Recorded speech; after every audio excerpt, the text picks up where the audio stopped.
Good morning. Welcome to the program agenda. I'm your host, Cito Beltran, welcoming you on this Friday, the 14th of October, 2022. Magandang umaga po sa inyong lahat. Thank you for being subscribers of Cignal TV, viewers of One News PH, and of course, for following agenda. Thank you also for those of you who follow us via Facebook and on YouTube. Maraming salamat po muli. Okay, today we will have two guests and we will be covering the concerns about bread, baking, etc. Because yesterday I had chance on going to the grocery and mukhang kumonte ang offerings ng tinapay. The usually very abundant selection for bakery products in my local grocery had shrunk. A lot of the display counters had been removed. So what's going on? And then later, we will speak with one of our regulars on agenda regarding all things concerning telecommunications, particularly SIM card registration and the cost of owning cell phones nowadays. But before all of that, let's go to our daily starter. Please, on this Friday of October, please listen to our daily starter. Whether you are a husband, boss, family, brother, whatever, leader, never ignore a person who loves you, cares for you, and missed you. Because one day, you might wake up and realize that you lost the moon while counting the stars. Okay, this is very important because I have many friends who take things for granted. Hindi pinapansin yung kanilang mga beloved assistant, yung kanilang mga secretary, yung kanilang misis, kusinera, etc., driver. And, you take them for granted, not realizing that these are people who, if you had a heart attack, if you fell, if you're down and out, will still be there for you. So stop looking at the many friends you have on Facebook. Pay attention to those who truly care for you. Because at the end of the day, those people are usually the ones we take for granted. May nagsabi nga we often hurt the ones who love us the most. Okay, now let's go to the front page of the Philippine Star. And it is not a pleasant headline for any parent out there. I will respect justice system, DOJ chief. The Secretary of Justice, Crispin Boying Remulla, issued a statement, I will respect justice system, referring to the unfortunate fact that his son, his eldest son, was arrested for receiving the delivery of a bag of high-grade marijuana, a bag or 2 bags of high-grade marijuana, and medyo ayun po, no? Ito po ay very sad. Because, as a father or most parents, many parents can't control what their children will do. We try to raise them up, as they say in the Bible, raise up a child in the way he or she must go, and they will follow that. Unfortunately, there are circumstances beyond the parents' control, and let's just pray for the Secretary of Justice and his family that this rather dark period in their lives will be resolved and addressed. And I do hope that the justice system will take care of itself. Okay, at the top of the front page, COMELEC hopes for end to poll postponements. Sawang-sawa na po kasi ang mga tiga-COMELEC, puro na lang postpone. Let them do their job naman, according to our friends in the COMELEC. But they are hoping that this last postponement of the barangay and Sangguniang Kabataan elections will be the last. Meanwhile, the Department of Agriculture and the Bureau of Customs on alert for onion smuggling. Aanhin pa ang damo kung patay na ang kabayo. Okay? Because a month earlier, our colleague in the Philippine Star, Jarius Bundok, was already writing about reports of smuggling, onion smuggling in several ports, particularly in the south. So, but nonetheless, I hope this time it is not for palabas or for press release purposes that the DA will go after onion smuggling. Meanwhile, the United Nations General Assembly condemns Russia's illegal annexation of regions. If you will recall, Russia took over four regions of Ukraine, conducted what was called sham plebiscites or elections, and then declared those four areas that they had occupied as Russian territory. Okay, now that big picture there on the center of the Philippine Star is not circa 1972, it is circa 2022. Grabe, may baha sa Taft Avenue, ga-bumper or gatuhod ang taas ng tubig. What happened to the billions of pesos used for flood control and engineering from 1972 to 2022? Okay, maybe our dear senators can ask the DPWH about that and investigate, because grabe naman, baka nakapagtayo na tayo ng Singapore sa dami ng perang ginastos para lang diyan sa flood control na yan. Neneng to bring heavy rains over North Luzon. Tropical Depression Neneng will bring heavy rains over parts of Northern Luzon over the weekend, according to Pag-asa. So our dear friends up north, maghanda na po kayo. Dati maghanda kayo ng payong at kapote. Ngayon maghanda na kayo ng pala at balde. Because it seems that every time there are a lot of rains, we are dealing with not floods, we are dealing with landslides. Okay, so be careful, please take care.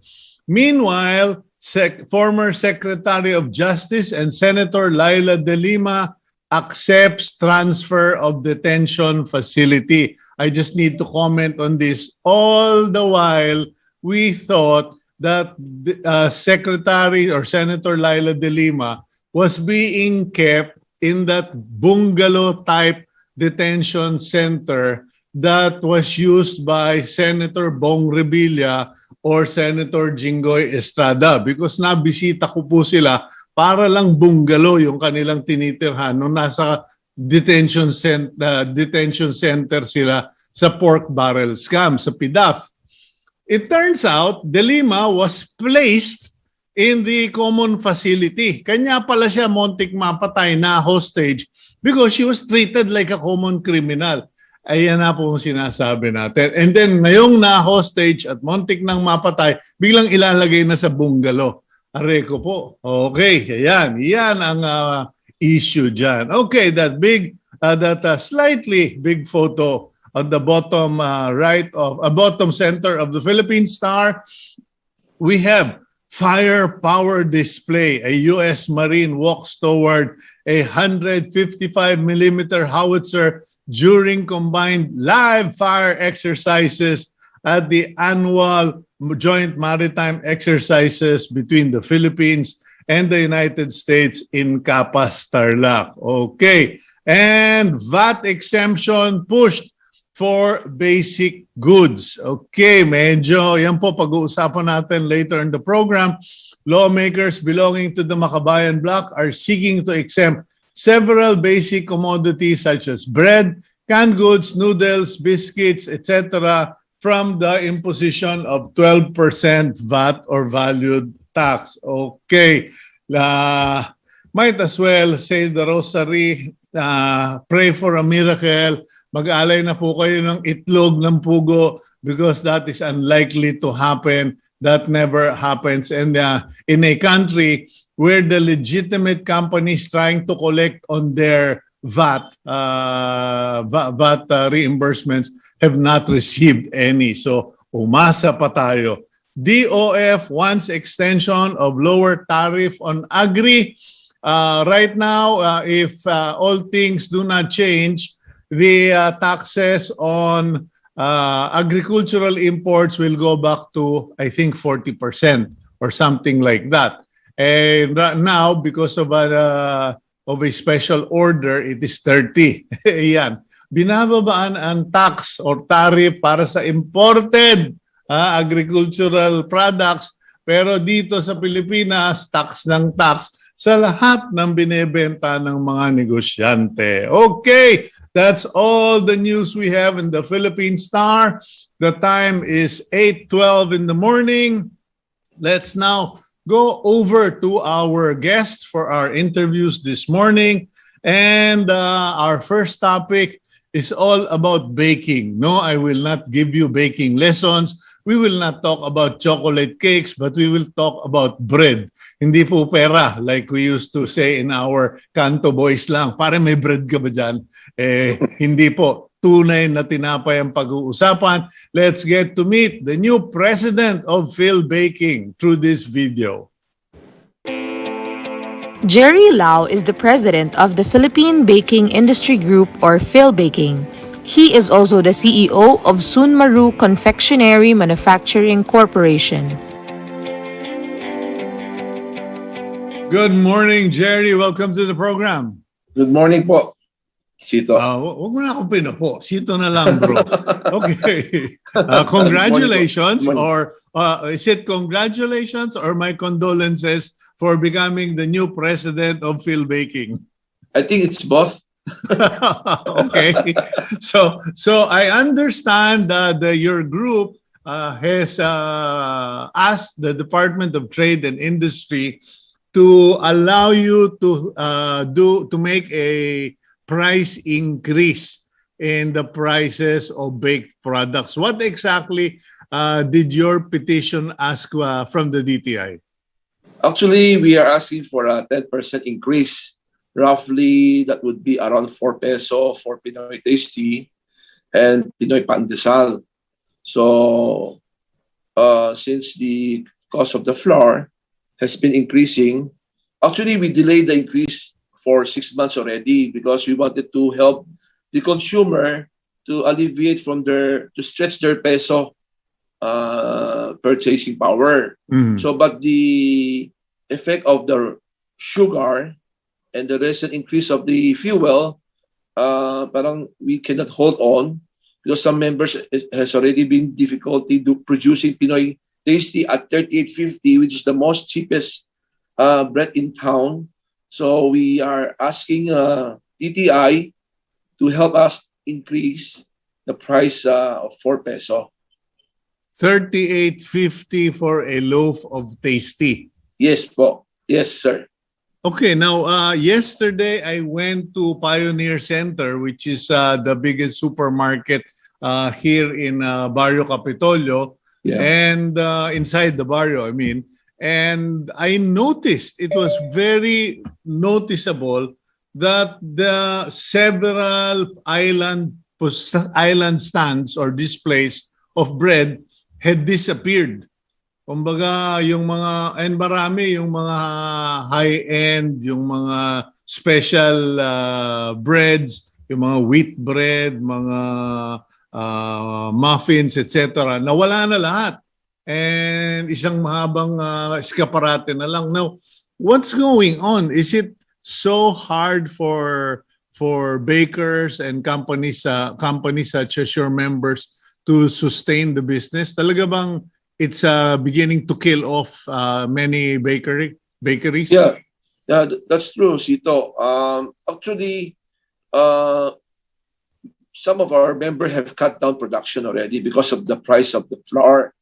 So, but we, as a member, we still have to produce the Pinoy Tasty for the consumer. But the problem is now the consumer, pag we have displaced sa Pinoy Tasty, it is grabbed very fast. I mean, naubos kagad yung Pinoy Tasty. So, in order for our member to continue producing Pinoy Tasty and help them with the cost of the flour, so DTI will come in here to help us. So we are only asking 4 peso, which is a very minimal increase. Okay, Jerry, could you explain that, please? You are required to produce Pinoy Tasty, or is it the backbone of your product lines? Kasi parang, and please forgive me, no, I'm trying to understand the business, I think like many of our viewers. Parang hindi ba yung tasty na yan pang mayaman lang? Actually, kaya nga the group has come up with a CSR program among our members. Now we will produce a subsidy tasty for the consumer.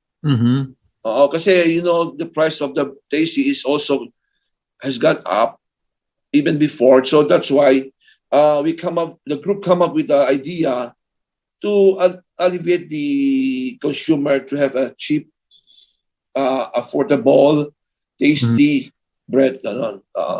Yeah, because a lot of people, why is it that we always keep talking about the price of flour or sugar, which are the main ingredients of your bread, but you guys don't really talk about electricity costs. Most of the bakeries are now electric ovens, correct? Some or are gas? still some gas, or some are diesel fired. Like us, the big ones, we use diesel fired ovens. Before it was economical, but now no longer economical for using diesel. Actually, it's better to use LPG or electric right now. So, kasi the point here is for every batch you do a bread or any bread, the flour comprises more than 60% of the cost. Okay. So 60%. 60%, more than 60% is flour. So what we are asking from DTI is the cost recovery of the flour only. Kasi in our group, we come up with a standard recipe. Tapos we have formulated na for the past 15 years, we use the same recipe for all the members. Then we come up with a standard price costing that for every 40 peso increase of flour, it's equivalent to 1 peso increase in Pinoy Tasty. So now the flour from last year was 650, and today the flour is averaging around 1,050. So that's a roughly 400 peso increase already. Now, if you divide that for 40 peso, we should have increased that by 10 peso already. But we are only asking 4 peso only for the recovery of our flour. Okay, now how many sacks of flour, or sacks na lang para maintindihan ng viewers natin, how many thousand or hundred thousands of sacks does your sector import every year? Actually, we don't import flour. We buy from the flour miller. Okay. So the flour miller buy wheat from the US, and they process that to flour. We buy from the flour miller. Okay, the reason I was asking about that is because you've been doing this formula for 15 years. So one would imagine, baka mas mabuting magtanim na lang tayo or come up with a native ingredient that would pass the test. Because I remember, alam mo, malaki tanda ko sa'yo, I remember so many experiments done in rice-based flour, sorghum, and then corn and some soya mix flour, and the latest was cocoa flour. Yes. What happened to all of those experiments and proposals? Ano yan, puro pilot na hindi lumipad? Actually, may lumipad na, Cito. Last June, we launched a Pinoy Cocoa Pandesal. using cocoa flour, 10% of the cocoa flour for the start. Now, because cocoa flour, this rice flour, wala silang protein or gluten to make it cohesive for bread. So we started at 10% for cocoa pandesal. So far, the acceptance of cocoa pandesal is very good. Why? We have started. Why is it not very good? It's very good. Sorry, it's very good. It's very good. Is very okay. good. Yes. So nag-click-click kasi one would imagine, coconut is a bit sweet. So mas less ang gagamitin yung sugar sa inyong ingredients. So dapat talaga mag-click, right? Yeah, because cocoa flour, ang fiber content niya is very high. Okay. Aside from the aroma and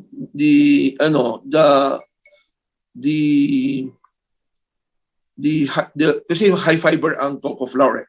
So people believe that it will make the body more healthy like that.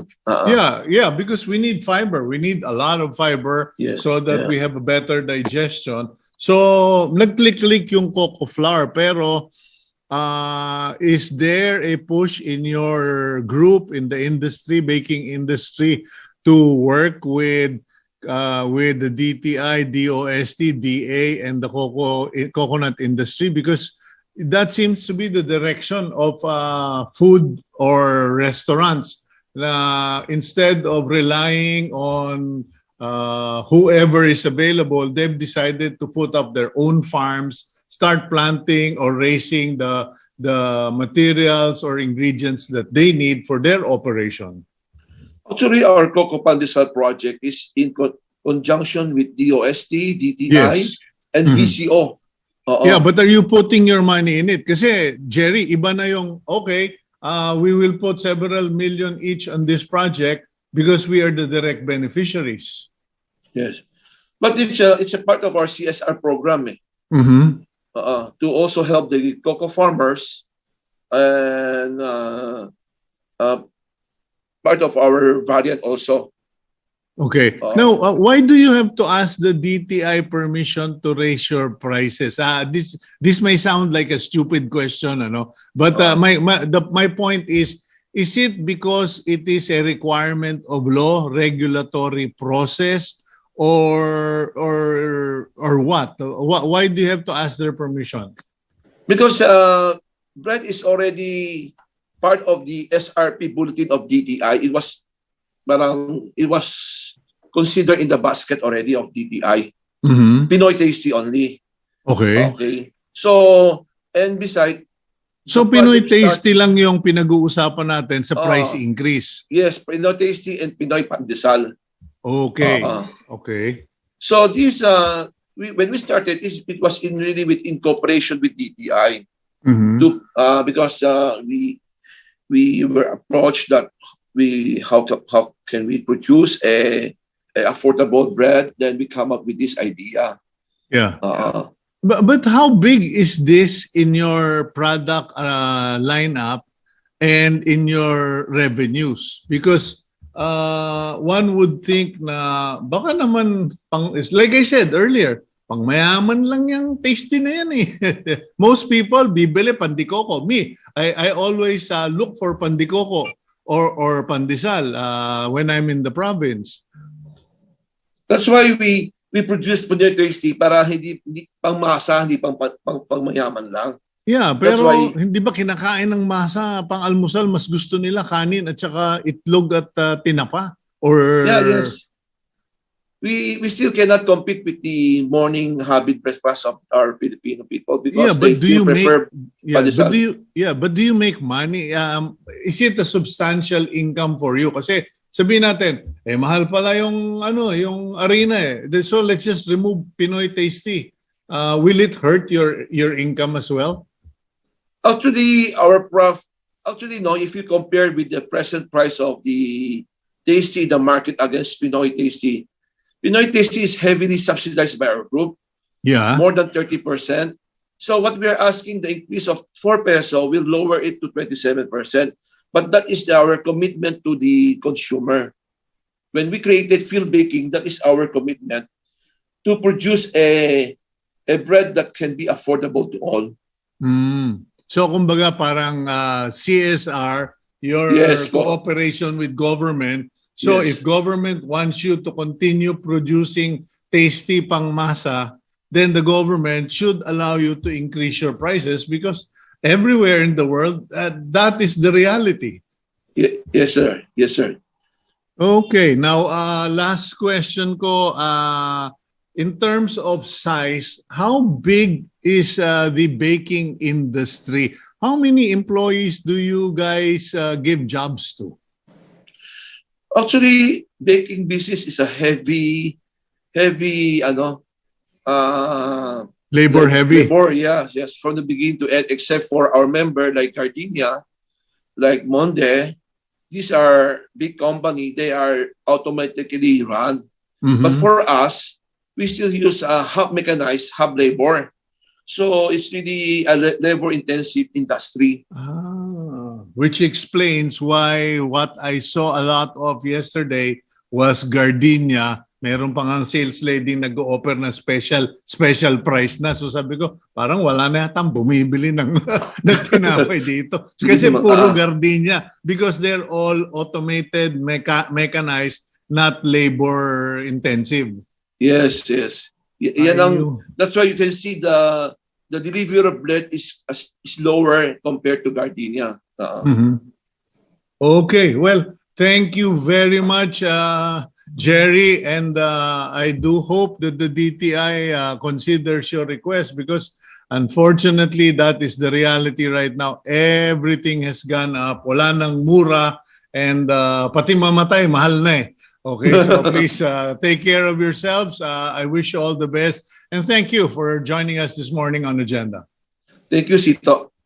Okay, that's Mr. Jerry Lao, President of the Philippine Baking Industry Group or PhilBaking. Okay, ito po. Kamustahin lang natin yung regular viewer natin, Miss Reggie and then score. My dear friend Reggie, may God continue to make you stronger and healthier. And of course, ito, isa pa. The North Star Vintage Motor Club Group are watching your show. Maraming salamat po sa inyo and congratulations on your new set of officers. Thank you also, Doc Emily. We will go for Emily Roleda. We'll go for a quick break. When we return, pag-usapan natin itong mga SIM card, itong mga cellphone here on Agenda.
Okay, let's now bring in our next guest who needs no introduction, pero introduce pa rin natin siya sa formality kasi halos lahat yata ng television at saka online stations, YouTube channels, lumabas na siya.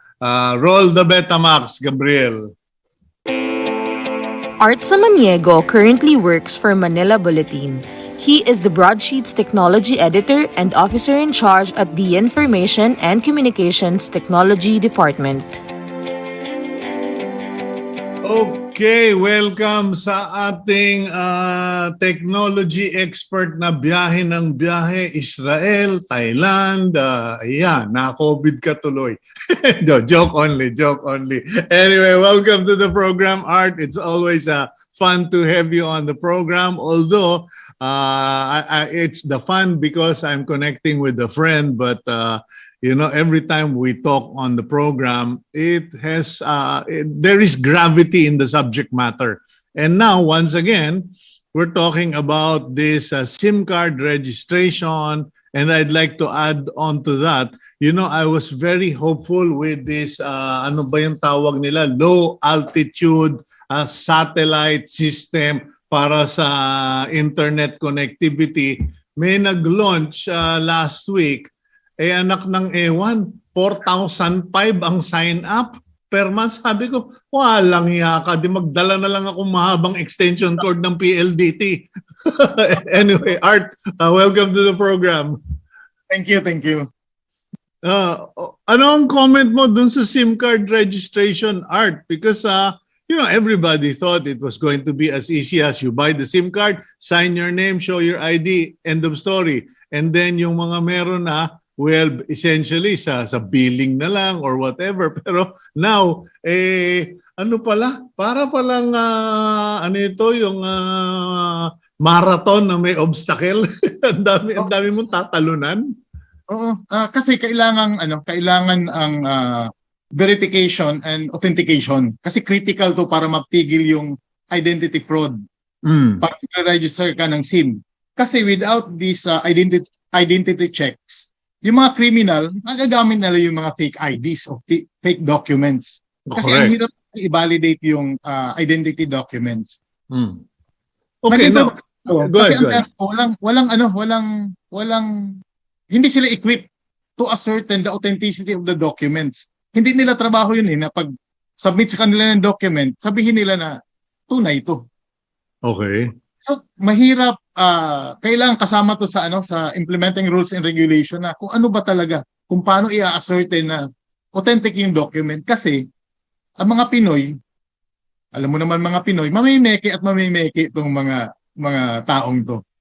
Yung mga kriminal, lalo na yung mga kriminal, para makapag-register ng well, I mean, sorry, I don't mean to be rude or discourteous, but let's not call them Pinoy kasi karamihan na ng pepeking ngayon imported na from the land of tralala. Nobody knows where they're from, and then di ba, i-configure, triangulate ka lang or whatever, tapos na-hack na yung Facebook account mo, yung whatever. But how effective is this? Because when we talked about SIM card registration, it was 10 years ago when we were talking about terrorists who were using remotely triggered cell phones para magpasabog ng IED.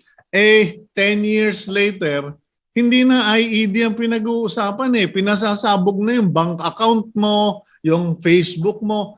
Effective pa rin ba yung SIM card registration? Is that still, are our concerns still valid or nag-level up na kasi yung hackers and scammers?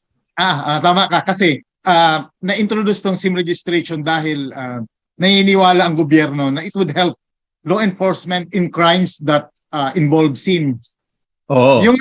Yung example mo, yung 10 years ago, yung na-report ng New York Times na yung Al-Qaeda cell, sila dahil sa SIM card na ginamit nila from Switzerland. Trace sila.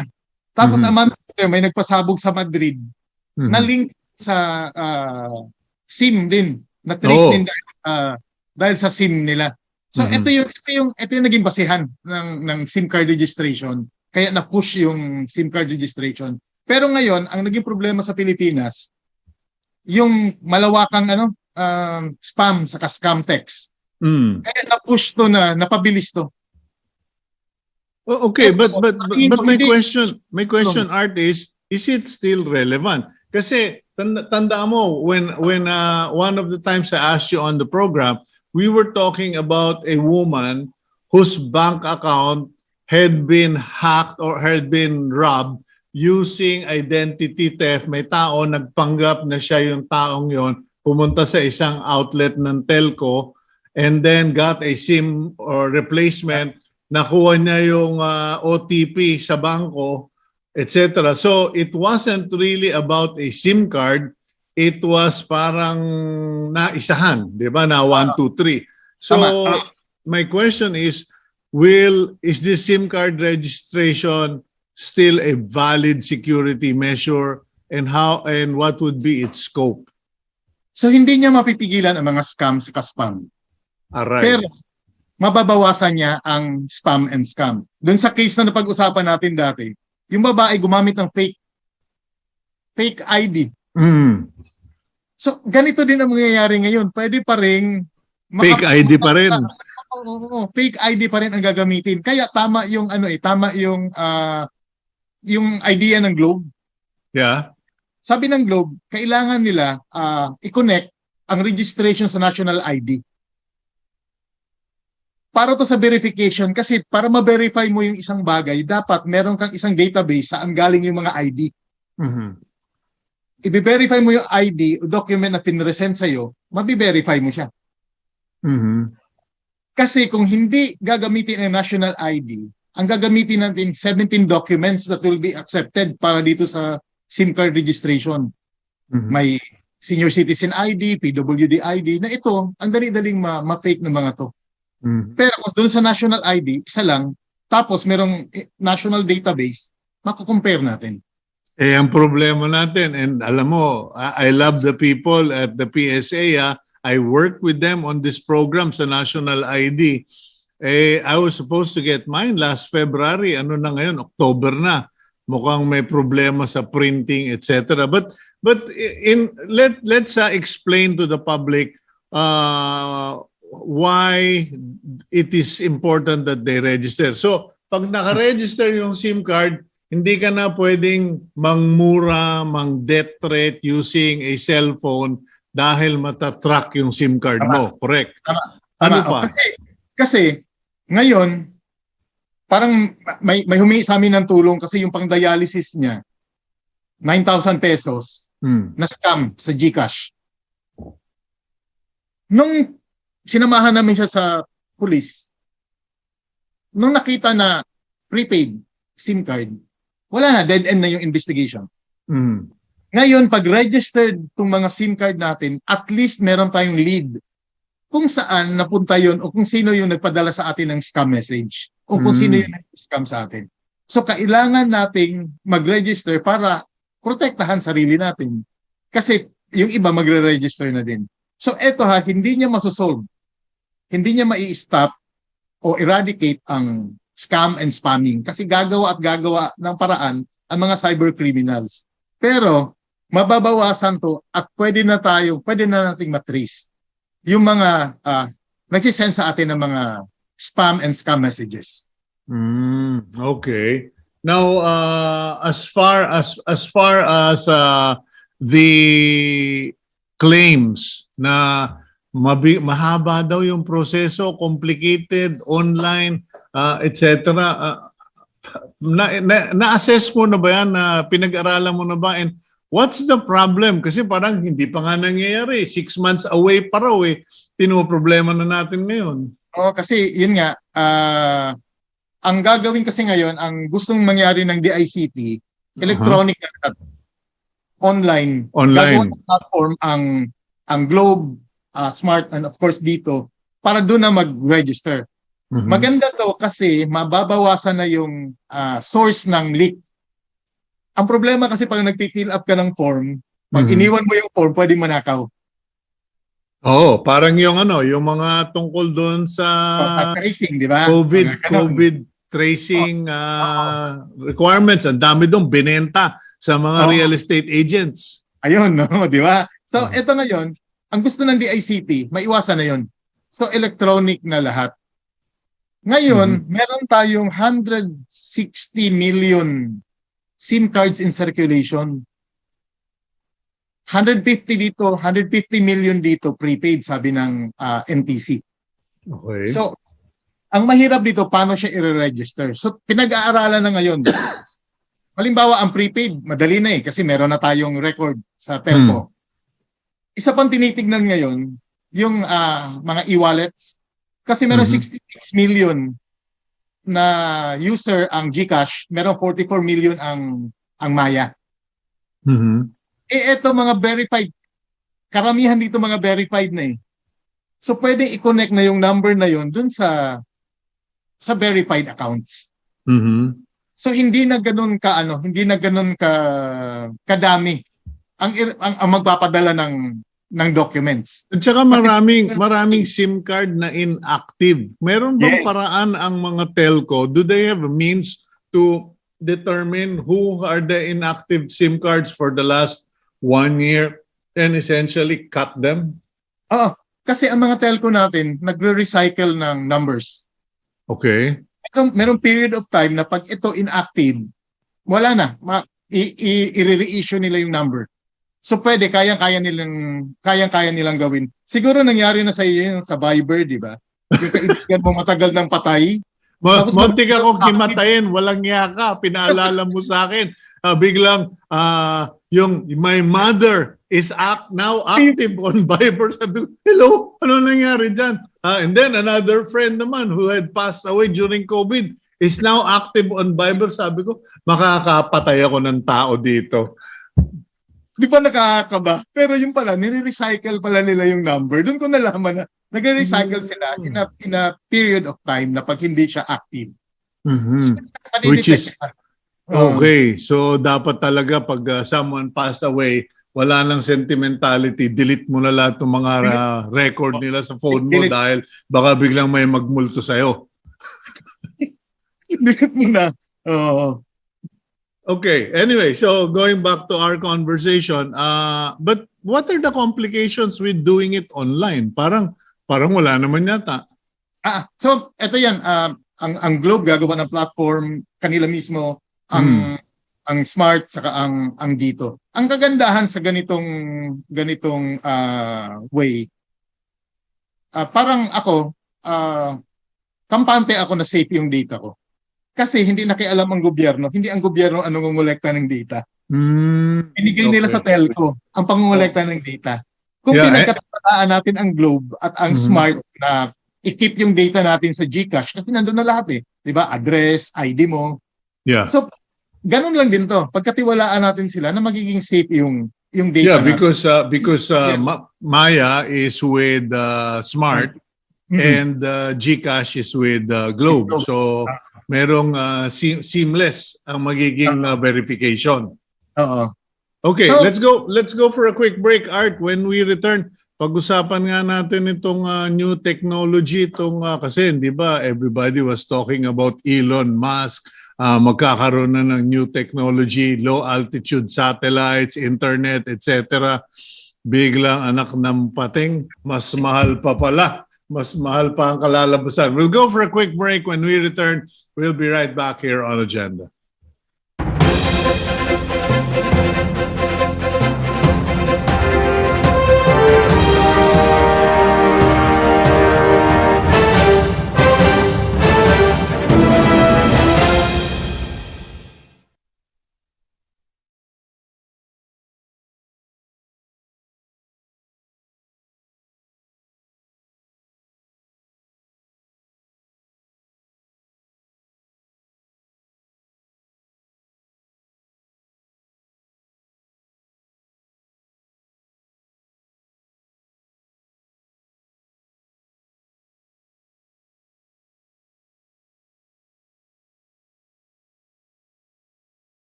Okay,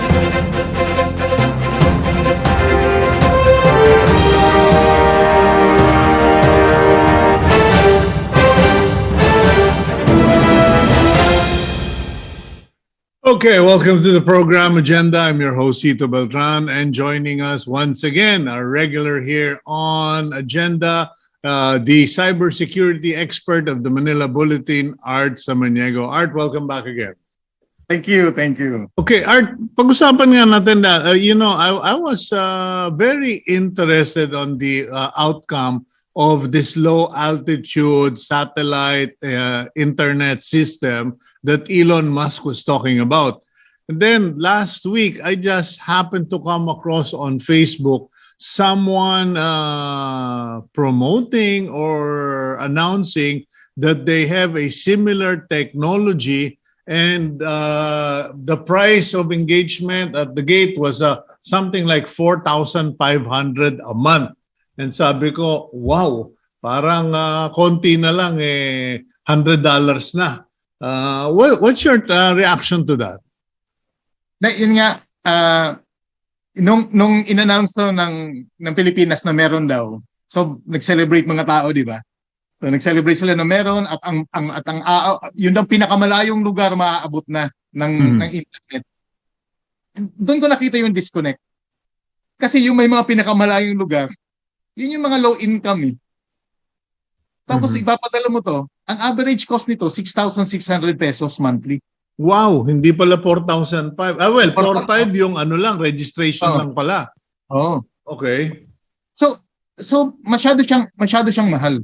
Dapat i-subsidize ng gobyerno kung gusto niya maabot yung pinakamalayong lugar at bigyan ng internet yung mga tao dun sa mga walang connection. Dapat subsidize ng gobyerno kasi sobrang mahal ng cost nito. But wasn't that a private company? Nakipag-connect ang mga halimbawa City of Manila, di ba? Meron siyang gumawa na with Elon Musk company. Okay. So pag dinala mo sa malayong lugar, wala, low income area, they can't afford the satellite internet. Yung kay Elon Musk is Starlink, pero itong local, hindi Starlink yun, hindi ba? That was announced last week. I just can't remember the name. So, merong tatlong pang players. Okay. So, nagre-range ang cost nila from 4,500 to 6,600. Pero yung 300 Mbps, yun yung 6,600 monthly.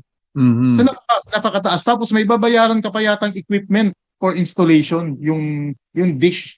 Yung dish, okay. So patay-patay. Talagang only for business that is internet dependent or for government agencies. Pero government agencies won't just ordinarily hook up with a provider because of security concerns as well. So, saka, ang mga business kasi, pag big businesses, mas mataas yung demand nila for bandwidth. Limited ang bandwidth na bibigay ng satellite internet. Okay, from what you know, malayo pa ba tayo sa ganun? Because before COVID, about 4 years ago, they were talking about this Philippine satellite. Maliit nga lang, na-launch na raw, nakiangkas, na-launch. And I was going, okay, tas meron na tayong, ano ba yun, yung equivalent of NASA, PASA ba yun? Ewan ko kung PASA, nagbibiro lang ako, no? Pero, di ba meron naman tayong, parang NASA equivalent sa gobyerno. I mean, how far are we from the possibility of the Philippine government launching its own satellite system for internet purposes? Is it too complicated, Art? Yes, yun nga, yung na pag-uusapan, siguro daw in 10 years. Meron na tayong sarili talaga natin. Kasi nga, meron na tayong space agency, meron na tayong mga brains na mga talented scientists natin. Pero mukhang matagal pa. So, Matagal Pwede pa pa. because our legislators and our government or the administration is not prioritizing it. At siguro ngayon, yun nga, nagkaroon na ng space agency. So ito na yung start. Ito na yung start natin. Pero marami naman tayong mga allied countries na mayroong mga satellites na pwede tayong makisakay, di ba? Yung ang nakikiangkas tayo. Pero kung sarili natin, mukhang malabo pa. So pwede yun. We piggyback on a foreign satellite, but only for the purposes of projecting internet connectivity. Yung internet connectivity kasi specialized specialized equipment na ginagamit, low altitude, ibang klaseng satellites yun na pinuproduce talaga ng mga niche companies for that matter. Okay.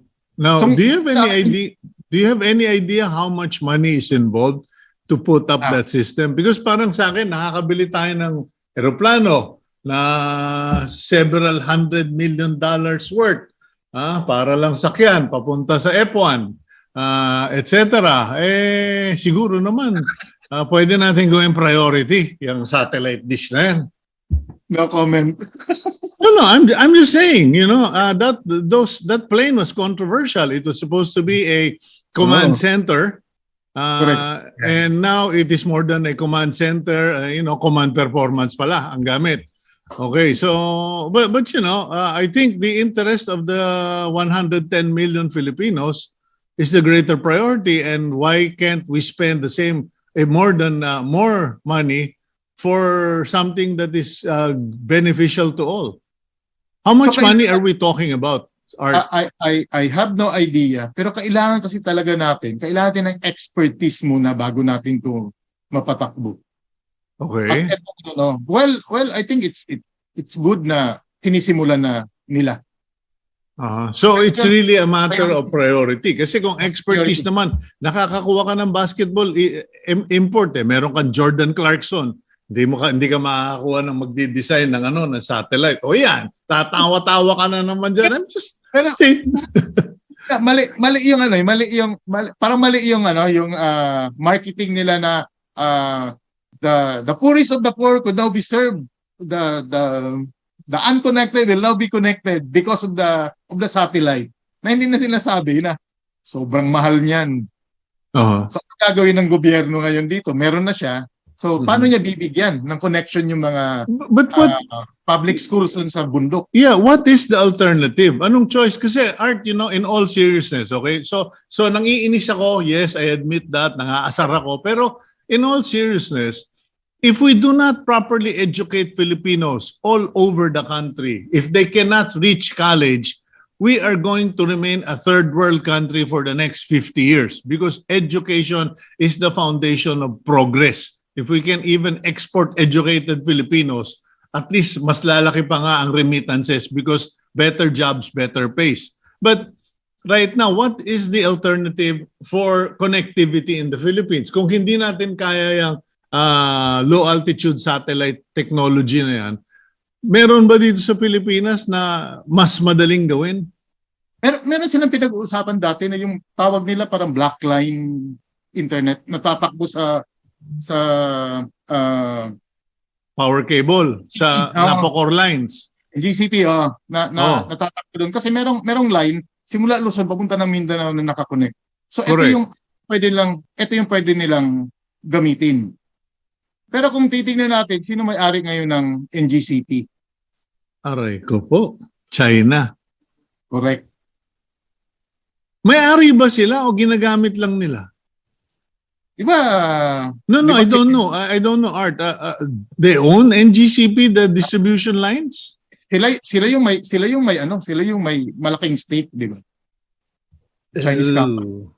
Okay. So again, we have a compromised security. Tatakbo mo yung data mo doon. Di ba? Government agencies nakakonect doon. So, ito yung mga question. Yeah, but as a cybersecurity expert, I mean, we can use the distribution lines of the NGCP for internet connectivity for general purposes, And anything that has a security feature or concern, madali namang i-set up ang security protocols and equipment, di ba? Yun nga under yung mga landing ng underwater cable natin, di ba? Nangyari doon, pinagamit din sa China, Chinese company. So ito yung kung ako, di ba, gusto ko i-secure yung system ko, bakit ko ipapadaan sa linya ng foreign na may control yung foreign entity? Okay, so I'm going to have to do some more homework and find out what are the other alternatives. Parang talking to you, I always run into a brick wall. Anyway, at least you're telling us the facts. So thank you once again for your time this morning, Art, and have a happy weekend, amigo. You're always welcome. Thank you very much. Okay, that's Mr. Art Samaniego, cybersecurity expert of the Manila Bulletin, one of the most sought-after resource persons in media nowadays. Let's go to our blessing for the week from the book of Psalm, chapter 90, verse 17. Let the favor of the Lord our God be upon us and establish the work of our hands upon us. Yes, establish the work of our hands. God bless all of you. Hopefully, God willing, see you next week. Thank God, and please keep it here on One News.